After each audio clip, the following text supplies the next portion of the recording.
बोलिए कृष्ण कन्हैया लाल की जय। बोलिए भक्तवत्सल भगवान की जय। कौशल्या की दासी यहाँ से जा रही थी।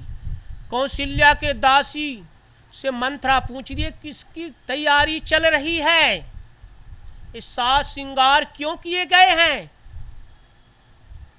मंथरा पूछती है तो कौशल्या की दासी के तुझे मालूम नहीं क्या, तुझे मालूम नहीं क्या, कल जो है राम राज्यासन में बैठेंगे।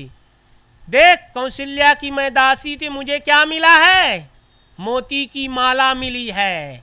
देख ले तुम किसकी दासी हो, कैकेयी कि तुम्हें कुछ भी नहीं मिला।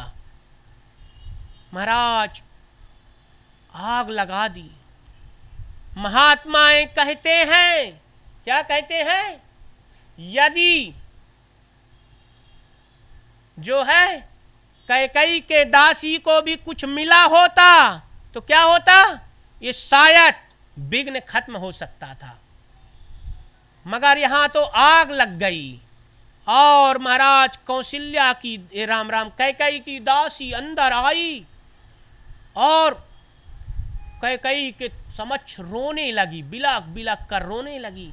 कैकेयी पूछती क्यों रो रही हो, क्या क्यों रो रही हो, क्या लक्ष्मण ने सजा दी। बोले मुझे कोई सजा नहीं दी। फिर क्यों रो रही हो, बोले क्या करूं, जिसकी बनानी जाती हूं वही बिगड़ जाता खेल। बोले क्या हुआ, बोले तुम्हें मालूम नहीं इस साज श्रृंगार किसके लिए सजे गए हैं, बोले मालूम नहीं। बोले महाराज ये जो साज श्रृंगार सजा गया है, कल राम जो है राज्यासन में बैठेंगे। बोले मुझे मालूम नहीं। बोले देखो अभी तो मालूम नहीं पड़ रहा, अभी मालूम नहीं पड़ रहा, कल जब राज्यासन में बैठ जाएंगे तुम्हें दासी बना देंगे, कौशल्या की दासी तुम्हें बनना पड़ेगा। कैकेयी कहती है मंथरा क्या बोलती हो, यही तो महाराज रघुकुल की रीति और परंपरा है कि ज्येष्ठ पुत्र को राज्यासन पे बैठाया जाता है। और दूसरी बात, राम को मैं देखती हूं कि अपने कौशल्या से ज्यादा मेरे से प्रेम करता है। अभी तक मंथरा ने कैकेयी का स्पर्श नहीं की, टच नहीं की थी, उसकी मति शुद्ध थी। जैसे और खूब रोने लगी, कैकेयी ने उसे लगा लिया, मत रो, स्पर्श की। और वैसे स्पर्श करने के बाद महाराज क्या हुआ, मति भ्रष्ट हो गई। जैसे खाओगे मन वैसे रहेगा आपका, जैसे खाओगे अन्न वैसे रहेगा मन। पानी पियो छान के, गुरु बनाओ जान की। तो महाराज मन यदि शुद्ध रहेगा तो हर चीज सही रहेगा। तो यदि महाराज हमारे किचन में अपवित्र वृत्ति आ जाएंगे तो उनके कीटाणु अपवित्र होंगे, होंगे कि नहीं, तो हमारा मन जो है भ्रष्ट हो जाएगा। तो किचन में तो महाराज भले जहां कहीं कुछ भी रखो, किचन में पवित्र वृत्ति को ही प्रवेश देना चाहिए। राजा दशरथ चक्रवर्ती राजा थे और किचन रसोई माता कौशल्या ही बनाती थी, माता कौशल्या ही बनाती थी। और यहां कैकेयी के स्पर्श से महाराज उसकी मति भ्रष्ट हो गई। और कैकेयी से मंथरा कहती है कि आज अभी बताए तक नहीं है, कल तुम्हें दासी बना देंगे और तुम्हें कौशल्या की सेवा करनी पड़ेगी। बोले करूं तो करूं क्या, बोले बहुत कुछ कर सकती हो आप, करना चाहो। बोले कुछ नहीं। बोले है, बोले मैं आपको युक्ति दे रहा हूं, कौन सी युक्ति? वो देवासुर संग्राम के 2 वचन बाकी थे। महाराज, जब राजा दशरथ के साथ युद्ध हो रहा था देवासुर, तो महाराज गाड़ी की पहिया क्या हुई कि बगल में एक कील रहती है, कील टूट गई। तो कैकेयी ने अपनी उंगली उसमें लगा दी। तो राजा दशरथ कहते हैं, देवी मांग ले 2 वचन जो मांगना हो। बोले अभी मुझे नहीं चाहिए, अभी तो मुझे अर्धांगिनी के रूप में स्वीकार कर, फिर मैं कभी मांग लूंगी। तो आज मंत्रा याद दिलाती है कि आपके 2 वचन जो है ना वो अभी बाकी है, मांग लो। महाराज मति भ्रष्ट हो गई कैकेयी की, और कैकेयी कहां चली गई? कोप भवन चली गई। उस समय के जमाने में महाराज यदि लड़ाई करना था तो अलग से महल था। आजकल जो है लड़ाई करना कहीं भी कर लो, जय श्री कृष्ण, हैं कहीं भी किसी के साथ, हैं। उस समय लड़ाई करने के कक्ष रहते थे। तो महाराज कैकेयी गई कोप भवन में, अपने श्रृंगार जो पहने उतार के फेंक दिया। अब फेंकने के बाद ये बात राजा दशरथ तक पहुंची। पहुंचने के बाद शाम के धैर्य धारण करते हुए राजा दशरथ कैकेयी के महल में गए। देवी क्या हुआ? बिगड़ कर कहने लगी मुझे छूना नहीं। बोले देवी तुम्ही तो एक बार कहा था कि आप वृद्ध हो चुके हो और अपने बड़े पुत्र को राज्यासन में बैठा दो, तो मैंने आपके बातों का मान लिया। बोले छूना नहीं। बोले देवी क्या बोल रही हो, क्या हुआ, बोल तो सही, क्यों ऐसे कोप भवन में आई हो? कोई रीजन तो होगा ना? बोले कोई रीजन नहीं। बोले नहीं है, बताओ। बोले दोगे? बोले देवी अवश्य दूंगा। बोले मुकर तो नहीं जाओगे? कहते हैं पुरुष थोड़ा झूठ बहुत बोलते हैं, बार बात अपने वचनों में मुकर जाते हैं। बोले मुकर गए तो, झूठ बोल दिए तो? बोले देवी क्या बात कर रहे हो? रघुकुल रीति सदा चली आई, प्राण जाए पर वचन न जाई। आज से देवी नहीं, रघुकुल से रीत चली आ रही है कि जो बोल दिया गया है वो मिलेगा, चाहे प्राण चले जाएं तो चले जाएं, मगर वचन पूर्ण निभाया जाएगा।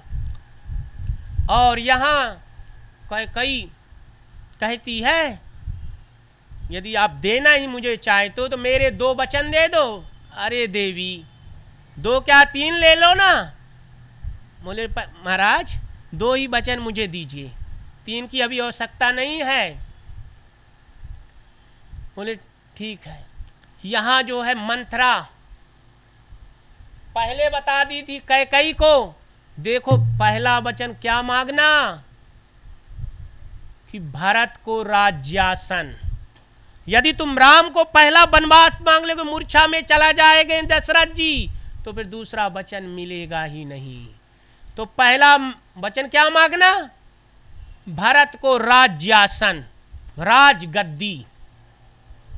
जैसे कैकेयी ने कहा कि भरत जी को राज्यासन पे बैठाइए, दशरथ जी ने कहा कोई बात नहीं, ठीक है बैठा देता हूं। जैसे दूसरे वचन को कैकेयी क्या कहती है? तपस्सु बेश विशेषी उदासी, 14 बरिस राम बनवासी। इस वचन को सुन करके राजा दशरथ कहते हैं कैकेयी देवी तू क्या मांग रही है? मेरे राम को वन भेज रही है। कैकेयी बिगड़ के कहती है आप क्या बोल रहे थे? 2 नहीं 3 मांग लो। मुकरने लगे ना महाराज। देवी कुछ दूसरा वचन मांग ले। बोले नहीं। और यहां कैकेयी के वचनों को सुनकर दशरथ राजा ने समझाया, मगर मानने को तैयार नहीं। राम राम करते हुए राजा दशरथ मूर्छावस्था में चले गए। मूर्छावस्था में जाने के बाद पूरी रात्रि ढल गई। प्रातः काल हुआ।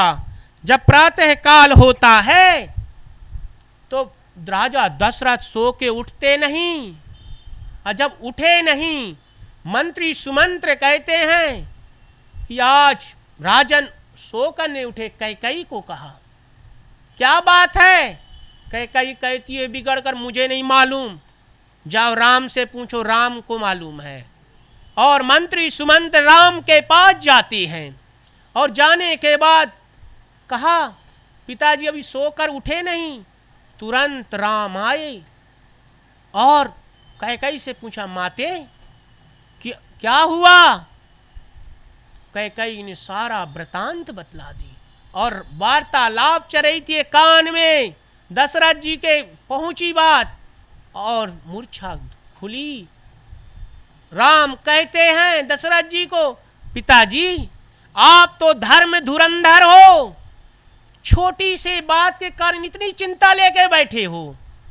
14 वर्ष चुटकी में मैं व्यतीत करके वापस आ जाऊंगा, आप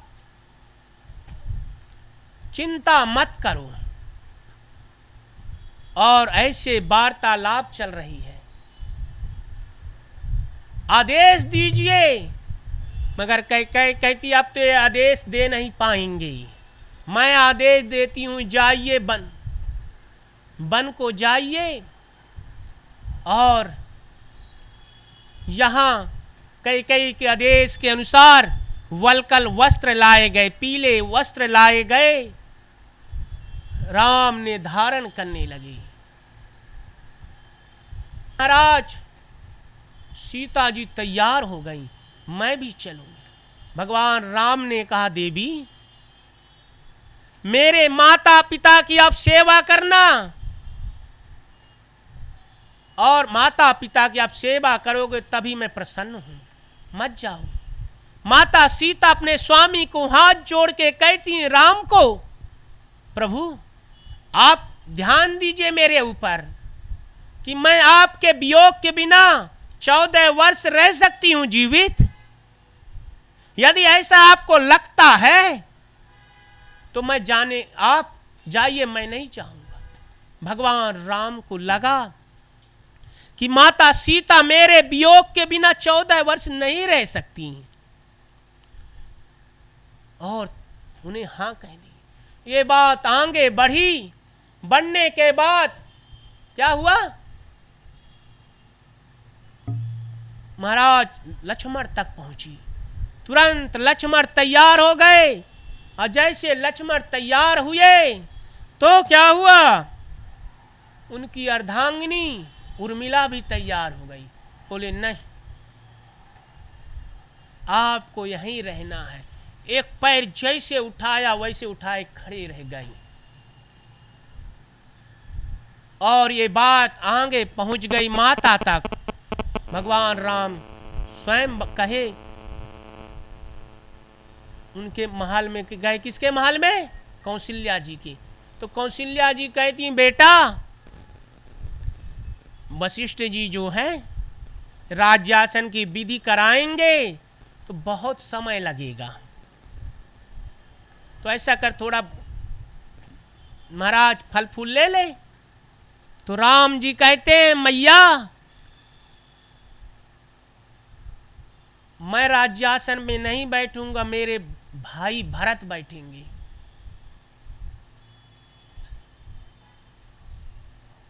और जैसे सुनी सूली के भांति बात चुभ गई, और मैं तो जंगल जाऊंगा। और यहां आज राम लक्ष्मण माता सीता के साथ चल दिए, और पूरे अयोध्यावासी तैयार हो गए और तैयार होने के बाद यहाँ दशरथ जी अब मूर्छा में चले गए और यहाँ पूरे नगरवासी माता कौशल्या सुमित्रा सब जाने को तैयार हो गई। रथ में सवार होने को मना कर दिया और बड़े आगे बढ़ते बढ़ते सरयू नदी में आए। जब सरयू नदी में आए, स्नान किया, रात्रि शयन की और यहाँ जो है दशरथ जी का मूर्छा दूर हुई। जब मूर्छा दूर होती है तो क्या करते हैं? मंत्री सुमंत्र को आदेश देते हैं। मंत्री सुमंत्र को आदेश देते हैं। क्या आदेश देते हैं? कि हे मंत्री जाओ, ये रथ में राम को बैठा करके 2-4 दिन क्या करना? सैर कराना और फिर वापस ले आना। मंत्री सुमंत्र सरयू नदी के किनारे आए और आने के बाद कहा, राजा जी ने आदेश दिया कि रथ में बैठ करके मेरे साथ 2-4 दिन घूम के वापस आ। अरे मंत्री जी, आप तो धर्म धुरंधर हो, आपको कौन समझा सकता है? मैं अब वापस नहीं जाऊंगा। और भगवान राम को लगने लगा कि यदि मैं दिन के वनवास के लिए क्या करूंगा? जाऊंगा तो ये प्रजा मुझे छोड़ेगी नहीं। कि छोड़ेगी? तो तुरंत क्या किए? एक प्लान बनाई और रात्रि के 12 बज गए। सभी नगरवासी सरयू नदी के किनारे क्या हुआ? सो गए।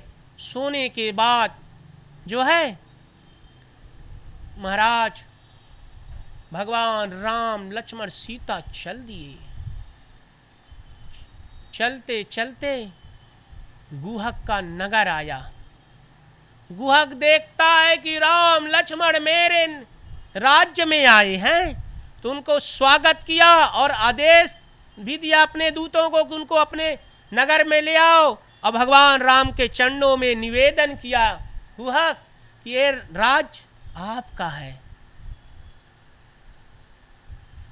तो भगवान राम कहते हैं कि मैंने संकल्प लिया है कि एक जहां यदि व्रत किया तो दूसरे जहां फलहार करूंगा, मैं रुकूंगा नहीं। और यहाँ सुबह प्रातः हो गई। अयोध्या वासी देखे कि भगवान राम लक्ष्मण सीता कहीं दिखाई नहीं पड़ रहे और विलाप करते करते अपने नगर वापस लौट गए। बोलिए कृष्ण कन्हैया लाल की जय।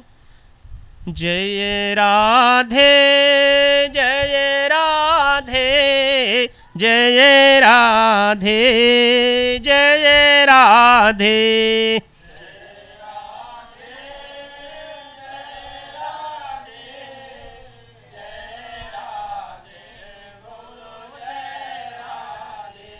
जय राधे जय राधे जय राधे बोलो जय राधे।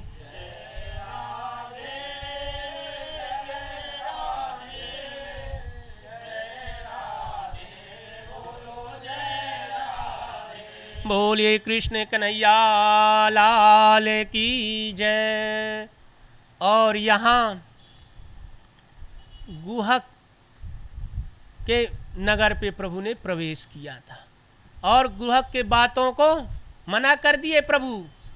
और मंत्री सुमंत्र को भी आदेश दिया, तुम भी वापस कहाँ चले जाओ? अयोध्या। और यहाँ जो है वापस चले गए। जाने के बाद भगवान बढ़ते बढ़ते आगे बढ़े। कहाँ जाना उन्हें? प्रयागराज। तो बीच में क्या मिलती है? गंगा नदी। तो दूर से महाराज लक्ष्मण जी ने किसे देखा? केवट को। तो कहते हैं केवट जी इधर आइए। तो केवट जी दूर से कहते हैं, मांगी नाव न केवट आना, कही तुम्हारे मरम मैं जाना। दूर से कहते हैं, अरे प्रभु मैं आपका मर्म जानता हूं। कौन सा मर्म जानते हो? कौन सा मर्म जानते हो? छुअत शिला भई नारी सुहाई। एक पत्थर को जो छू दिए थे तो एक पत्थर नारी बन गई। तो केवट भैया क्या कह रहे हैं? प्रभु मैं आपके मर्म को जानता हूं। और देखो पत्थर एक स्त्री बन सकती है, तो मेरी नौका किसकी है? लकड़ी की। और लकड़ी की नौका है, और पानी में पड़े पड़े क्या हो गई? मोटी हो गई है। पानी में पड़े पड़े मोटी हो गई, मतलब सड़ गई है। अब पानी में चलते चलते लकड़ी सड़ जाती है, तो मोटी हो गई है पानी पी पी के। और यदि ये स्त्री बन गई तो महाराज मैं क्या करूंगा?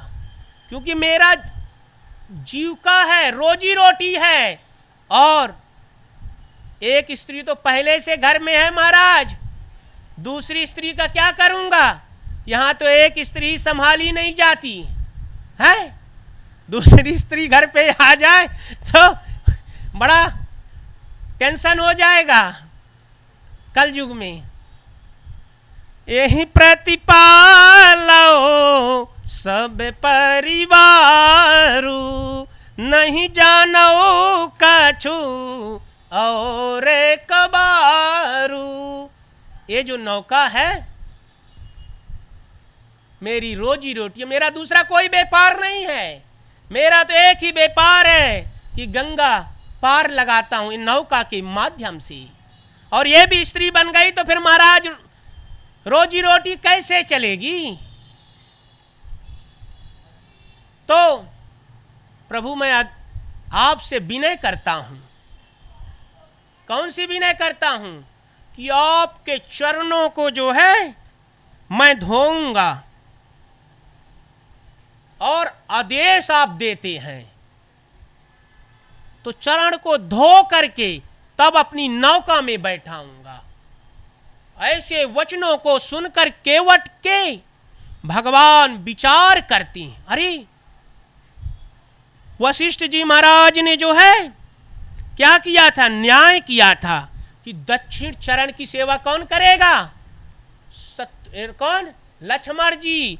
और वाम चरण की सेवा सीता जी करेंगी। ये केवट कितना भाग्यशाली है, केवट कितना भाग्यशाली है कि दोनों पांव की सेवा करने को इसे अवसर मिलेगा। और केवट भी क्या कहता है आज माता सीता को कि देखो आप खड़े रहोगी, मैं आपके सामने अपने स्वामी के, आपके स्वामी के चरण धोऊंगी। क्योंकि जब आप लक्ष्मी थे, लक्ष्मी माता थे और ये नारायण थे तो मैं शेषा अवतार में, तो आपने मुझे धोने को नहीं दिया। आज दोनों खड़े रहोगे और मैं शरण दूंगा। और केवट इतने प्रेम से उत्साहिता के अनुसार पानी कठौता भर ले आया और बड़े तन्मयता के साथ जो है क्या कर रहा है? एक एक चरण इतना अच्छे ढंग से धो रहा है। फिर उसके बाद नौका में बैठाई। और नौका में बैठाने के बाद आज केवट भैया क्या कर रहे हैं? केवट भैया माता गंगा से प्रार्थना करते हैं, मेरी नैया में लक्ष्मण राम, गंगा मैया धीरे बहो। मेरी नैया में लक्ष्मण राम, गंगा मैया धीरे बहो। मैया मेरे लक्ष्मण, मेरे जो है नौका में कौन बैठा हुआ है? कोई साधारण व्यक्ति बैठा हुआ है? साक्षात लक्ष्मी नारायण बैठे हैं। तो थोड़ा मैया धीरे धीरे बहो। और यहां केवट क्या करता है? केवट नौका को इधर उधर घुमा रहा है। केवट नौका को इधर उधर घुमा रहा है। तो भगवान राम कहते हैं केवट से, केवट कितना समय लगा रहा है तुम? कितना समय लगा रहा है? समय तो लगना ही नहीं चाहिए। इधर से देखो सामने कितना दूर है, मगर इधर उधर घुमा रहा नौका को, बहुत समय लगा रहा। तो केवट जी हाथ जोड़ के राघवेंद्र सरकार को क्या कहते हैं? प्रभु मैं थोड़ा सा समय लगा रहा हूं, तो मुझे बोलते हो कितना समय लगा रहे हो? और आप अपने पे पहले सोचिए, 84 लाख योनियों पे जब घुमाते हो तो हम तो आपको नहीं बोलते प्रभु। थोड़ा से मैंने समय लगा दिया था, आप बोलते हो कितना समय लगा रहे हो हैं? और उसके बाद प्रभु जो है नैया पार लगाए केवट ने, और नौका से उतरे। जब उतरने के बाद भगवान राम ने सोचा, क्या सोचते हैं कि महाराज ये जो है मजदूरी तो देनी चाहिए ना, अब नौका में मेरे को पार लगाए हैं तो उनका कुछ दाम तो बनता है ना। तो केवट, मगर भगवान उनके हाथ में कुछ था ही नहीं, क्योंकि महाराज वलकल धारण किए थे। ये भाव को माता सीता समझ गई प्रभु राम के, तुरंत मुद्री को उतार कर राघवेंद्र सरकार को दिया और राम केवट को दे रहे हैं। केवट ले। बोले मैं नहीं लूंगा। बोले क्यों? अरे कोई नमक से नमक खाता है क्या? नमक से नमक खाता है? तो लक्ष्मण जी बोले क्या बोल रहा है, इसका मतलब क्या हुआ? बोले भाई मैं भी केवट, ये भी केवट। मेरा दिमाग खराब हो गया क्या है? कहां तू केवट, कहां हम छत्री? बोले आपकी नहीं बोल रहा हूं प्रभु, लक्ष्मण जी को केवट जी ने बोल दिया। मैं आपको नहीं बोल रहा हूं, आप मेरे जात के नहीं हैं, मगर ये मेरे जात के। मैं जो हूं किसका हूं? गंगा नदी का केवट हूं, गंगा पार कराता हूं लोगों को। ये संसार सिंधु के सागर के केवट हैं, सबको संसार से पार लगाते हैं। तो हुए एक जात के कि नहीं हुए? तो कैसे ले लूं उतराई? भगवान ने कहा ले लो। तो केवट कहता है अब लेने जैसा प्रसंग रह नहीं गया, हां अभी नहीं लूंगा, जब आप राज्यासन पे बैठेंगे तब मैं लूंगा। और पार लगाने के बाद प्रभु जो है आगे बढ़े, प्रयागराज आए। प्रयागराज से जो है कहां आ गए? चित्रकूट आए। क्योंकि देखिए महाराज, आपको मैं पहले भी निवेदन कर चुका हूं कि ये राम कथा है, महाराज निकलने का मन ही नहीं करता। और भागवत में 4 अध्याय पे सिर्फ आई। अभी तो कन्हैया का जन्म बाकी है और घड़ी बहुत फास्ट भाग रही है। तो यहां चित्रकूट आए। चित्रकूट में प्रभु आए तो महाराज तुलसीदास जी जो है भगवान राम को पहचान न पाए, तो हनुमान जी ने एक तोते का रूप धारण किया और कहा चित्रकूट के घाटों में भई संतन की भीड़, तुलसीदास चंदन घिसे तिलक देते रघुवीर। ये दोहे को 3 बार हनुमान जी ने सुनाया तुलसीदास जी को। तो अरे भगवान राम है, तिलक मुझे लगा, और प्रणाम किए। और यहाँ चित्रकूट के तलहटी में भगवान राम जो है विश्राम कर रहे हैं।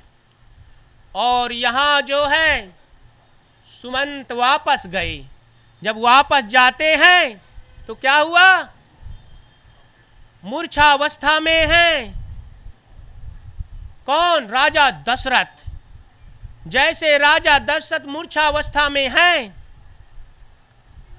और मंत्री सुमंत कहते हैं मैं राम का संदेश लेकर के आया हूं। दशरथ मूर्छा से बाहर आए, बोले मेरा राम कहाँ है, मेरा राम कहाँ है? और बोले संदेश लाऊं राजन। बोले कहाँ है? राम राम कही राम कही, राम राम कही राम, तनु परिहर रघुबर बिरह, राउ गयो सूर्य धाम। राम राम राम कहते दशरथ जी ने प्राण को त्याग दिए। और त्यागने के बाद महाराज जो है मंत्री सुमंत ने भरत और शत्रुघ्न को बुलाया। वो मामा के घर थे। आए तो यहाँ पूरी अयोध्या की दुकानें सब बंद थी, सब श्याम वस्त्र धारण किए। भरत जी आए, बोले ये क्या हुआ, ऐसा क्यों? सारा वृतांत बतलाए। जब वृतांत बतलाने के बाद बोले पिताजी को चलो सदगति मिली। भरत जी कहते हैं मगर मेरे कारण जो है, मेरे कारण मेरे बड़े भाई को नंगे पैर 14 वर्ष वनवास दिए हो। आज मैं संकल्प करता हूं अब कभी भी कैकेयी को मां नहीं कहूंगा। भरत जी ने ऐसे, और देखो जैसे ऐसे वचन सुने कि किसके कारण हुआ, तो मंथरा को शत्रुघ्न ने एक लात लगा दी। फिर यहाँ जो है दशरथ जी महाराज का अग्नि संस्कार हुआ। 15 दिन शोक सभा का आयोजन हुआ। भूर भूर दशरथ जी की प्रशंसा हुई। प्रशंसा होने के बाद अब भरत जी कहते मैं भी राम से मिलने जाऊंगा।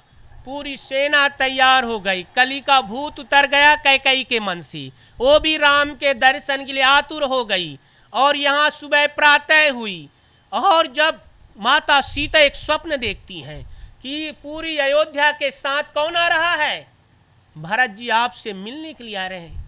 और सब मेरी सास वलकल सफेद वस्त्र धारण की हुई और राम से निवेदन की माता सीता। बोले ये तो अशुभ बात सुनने को मिलेगी। और कुछ समय के बाद भारत, क्योंकि बहुत कथा विस्तार से कहने में महाराज कन्हैया भी अवतरित होंगे, है तो बहुत दिव्य कथा। और यहाँ भरत जी चित्रकूट पहुँचे तो चित्रकूट में भरत जी को देखकर लक्ष्मण जी के संदेह होने लगा कि अरे सेना के साथ आ रहा। तो बोले तैयार हो जाता हूँ, लड़ाई करने लगता आ रहा है। भरत जी को ऐसे लक्ष्मण जी कहते हैं, राम कहते हैं लक्ष्मण मेरे भाई को त्रैलोक की संपत्ति दो तो भी उसे सत्ता का मद उसे प्रभावित नहीं कर सकता, क्योंकि मेरे पास कौन व्यक्ति आ सकता है? निर्मल जल सो मोहि पावा, मोहि कपट छल छिद्र न भावा। जैसे स्वच्छ हृदय है वही मेरे पास आ सकता। जैसे स्वच्छ जल होता कितना अच्छा लगता है। और यहां भरत जी आए। भरत जी आने के बाद मिलन हुआ। आज राम कहते हैं भैया एक आज्ञा का पालन आपको करना, एक आज्ञा का पालन मुझे करना है। देखो आप जब तक 14 वर्ष तक अयोध्या को संभालिए राज्यासन में बैठ के, और मैं 14 वर्ष वनवास। बोले भैया मैं नहीं बैठ सकता। बोले नहीं भरत, करना पड़ेगा दोनों को पालन, मुझे भी है आपको भी। बंद दीजिए। अपनी खड़ाऊ राम ने भरत जी को दे दिया। भरत जी वापस आए खड़ाऊ को सिंहासन में राज्यासन में रखकर नीचे बैठते थे भरत जी। और यहां राम चित्रकूट से अब कहां चल दिए? पंचवटी आए। जब पंचवटी आते हैं तो 5 प्राण से शूर्पणखा वहां निवास करती है। राम को देखकर कहने लगी, तुम सम पुरुष नमो सम नारी, यह संजोग विधि रचा बिचारी। तुम्हारे जैसे पुरुष मेरे जैसे नारी विधाता ने ही बनाया है, तो मैं चाहती हूं आपसे क्या करूं? विवाह करूं। कौन कहता है? शूर्पणखा, रावण की बहन कहती है। तो राम सीता की ओर इशारा करते हैं, देखो मैं जो है विवाहिता हूं, मेरे साथ कौन है? अर्धांगिनी मेरी सीता है, मेरा भाई अविवाहिता लक्ष्मण। तो जैसे लक्ष्मण के पास गई, लक्ष्मण ने नाक कान को काट दिया, और काटने के बाद शूर्पणखा अपने भाई रावण के पास आती है। क्या कहती है? एक पंचवटी पे सुंदर कुमारी थी, मैं आपके लिए लेने के लिए गई, तो देखो कुमार 2 थे, वो मेरी क्या दशा की। रावण को ऐसा बोले, अच्छा मैं देखता हूं। और शूर्पणखा क्या कहती है रावण को? मेरी नाक कटी सो कटी, अब अपनी नाक बचा लेना, नहीं नकटा नाम रखा दूंगी। मेरी नाक जो है कट गई सो कट गई, अब अपनी नाक बचा लेना, नहीं नकटा नाम रखा दूंगी। और यहां भगवान राम क्या कहते हैं? देखिए भाई गौर करिएगा कि अब सीता को क्या कहते हैं? सुनहु प्रिया व्रत रुचि रे सुशीला, मैं कछु करबी नरित नर लीला। हे सीते, कुछ समय के लिए आप अब अग्नि में निवास करो, मैं कुछ समय के लिए लीला करना चाहता हूं। और यहां गौर करिएगा 3 व्यक्ति हैं, तीनों नकली हैं। और जैसे भगवान के वचनों को सुनी माता सीता और कहती है, निज प्रतिबिंब में राखितहि सीता, तैसे शील स्वरूप विनीता। प्रभु राम को ध्यान करके और धरती में समा जाती हैं, नकली सीता बन जाती है। और आप विचार करिएगा कि यदि भगवान के शक्ति को कोई हर सकता है क्या? रावण क्या अनेक रावण हो जाए, कोई नहीं बिगाड़ सकता। तो यहां माता सीता अग्नि में रियल जो थी वो प्रवेश कर गई। अब कब प्रवेश की थी? कि लक्ष्मण जब वन में गए थे लेन फल कंद मूल, तब दोनों के बीच में बात हुई। और यहां अब जो है रावण किसके पास जाता है? मामा मारीच के पास जाता है। गया मामा मारीच, एक आपको कार्य करना है। कौन सा कार्य करना है? तो बोले कि जंगल पे 2 तापस्य हैं, 2 कुमार हैं, उनके शांत सुंदर सुकुमारी एक कन्या है। तो मैं चाहता हूं कि आप माया मृग बन करके जाइए, सोने का मृग बन के जाइए और उस तापस को दूर लेके जाना, तो मैं सीता को हर लाऊंगा। एक छोटा सा मेरा काम कर दीजिए। मामा मारीच सोचने लगा, अरे ना कर दूंगा तो दुष्ट के हाथ है, मेरा राम नाम तो भाई फिक्स है कि नहीं? वो समझने वाला है। अच्छा हो कि मेरा राम नाम भगवान के हाथ ही हो। करने के लिए कार्य तैयार हो गए मामा मारीच। दूसरे दिन प्रातः प्रातः रथ आया, जाओ रथ पे सवार होके। और मामा मारीच भगवान राम सीता और लक्ष्मण के साथ एक कुटिया में रहते, तो वहीं सोने का मृग बन गया। अब फुदुक फुदुक कूदने लगा। माता सीता अंदर से झाड़ू मारते मारते बाहर आती हैं। देखती हैं सोने का मृग, कितना अद्भुत है। पकड़ने लगी, जैसे गई कूद के थोड़ा आगे, थोड़ा कूद और आगे। अपने स्वामी राम को कहा, स्वामी इसका खाल मुझे चाहिए। बोले देवी सोने का मृग कभी होता है? सोने का मृग कभी होता है? बोले नहीं स्वामी मुझे चाहिए, मुझे चाहिए। और आज माता सीता के आदेश के अनुसार, मांग के अनुसार भगवान राम धनुष बाण को उठाया, मृग को मारने के लिए दौड़े। मृग कूदते कूदते जंगल पे लेके गया। प्रगटत दुरत करत छल भूरी, यही विधि प्रबाहु गयो लय दूरी। और भगवान राम को प्रभु दूर चले गए, मृग लेके चला गया। यहां जो है सीता को रक्षा के लिए किसे छोड़ गए थे? लक्ष्मण को। और जैसे भगवान राम मृग पे बाण चलाए तो महाराज क्या हुआ?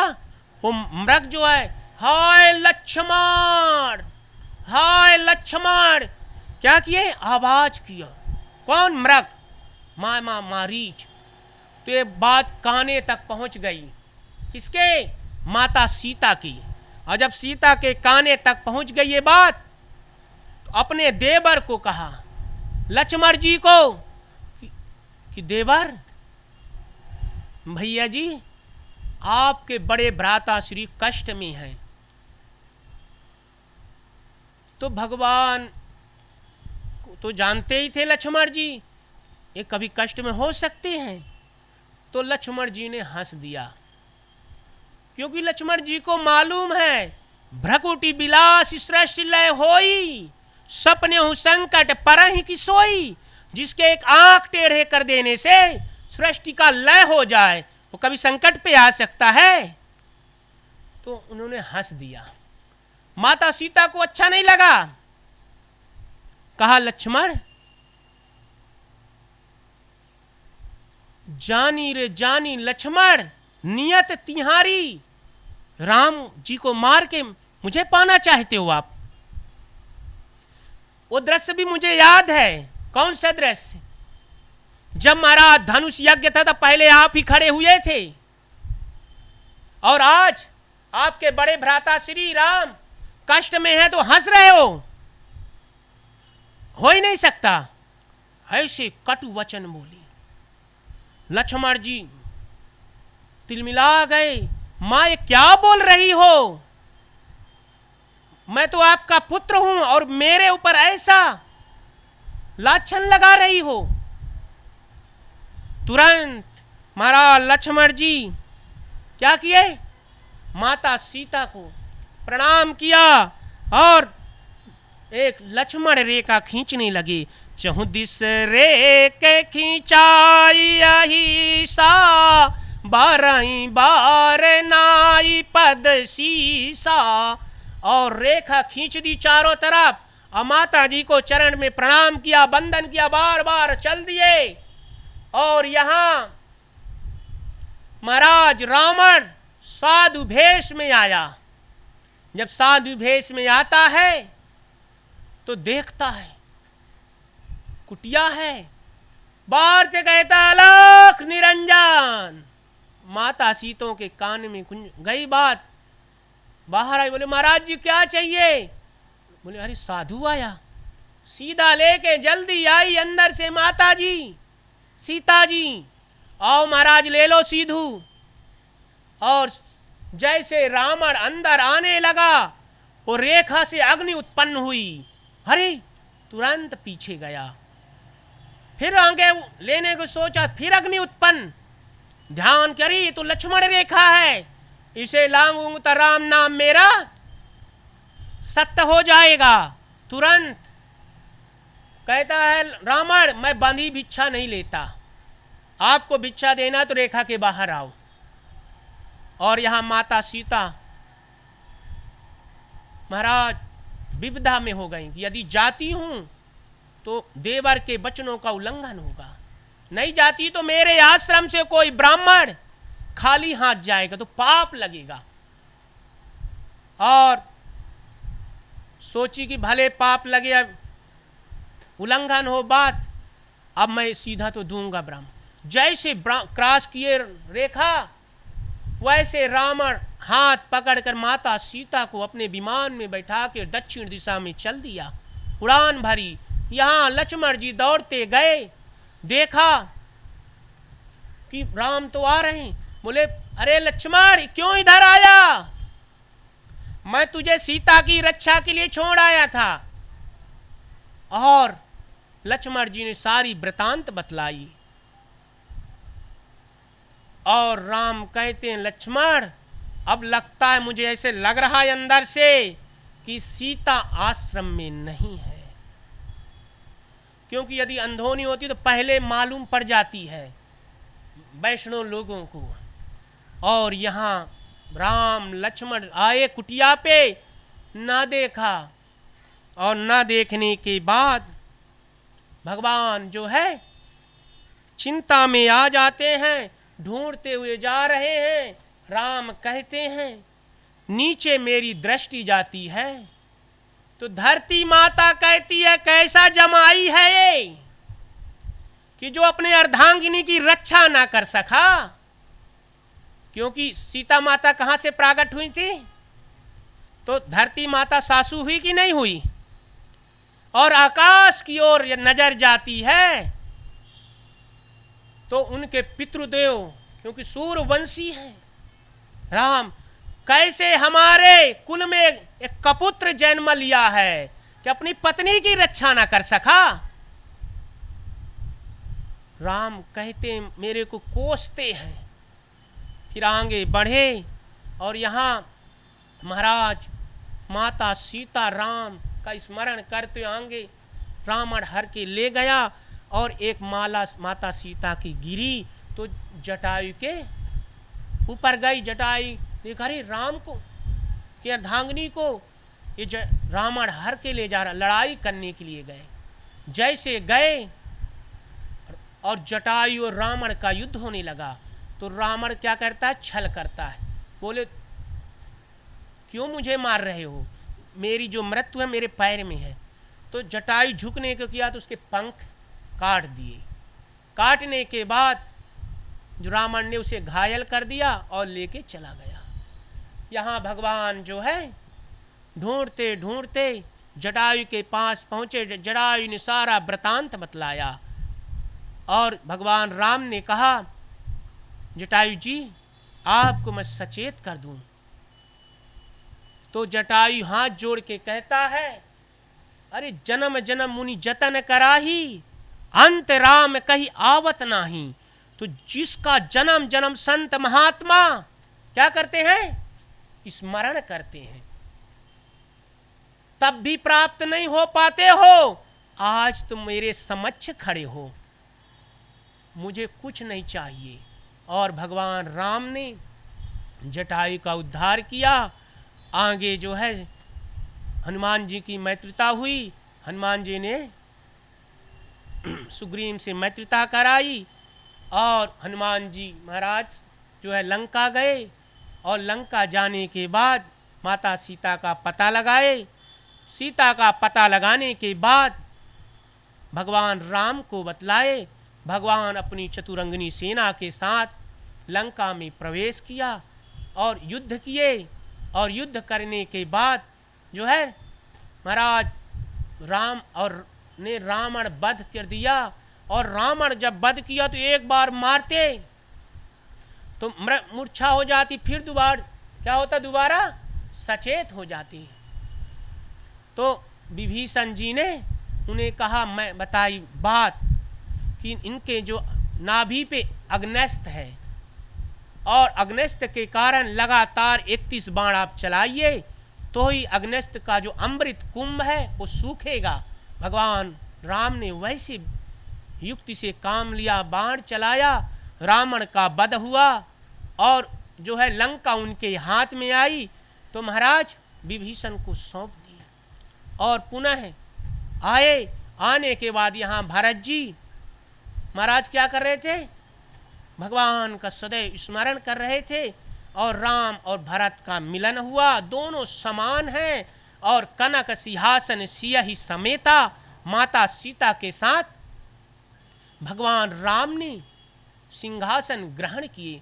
बोलिए भक्तवत्सल भगवान की जय।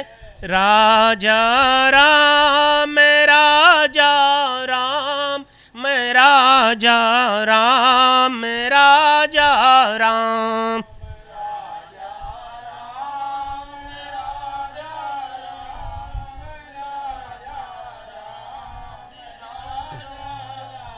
राजा राम राजा राम राजा राम राजा राम।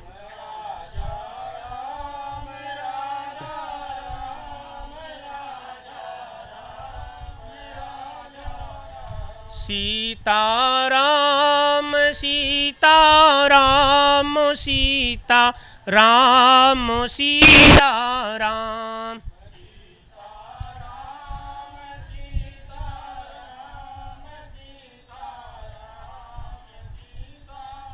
राम सीता राम सीता राम सीता राम सीता राम।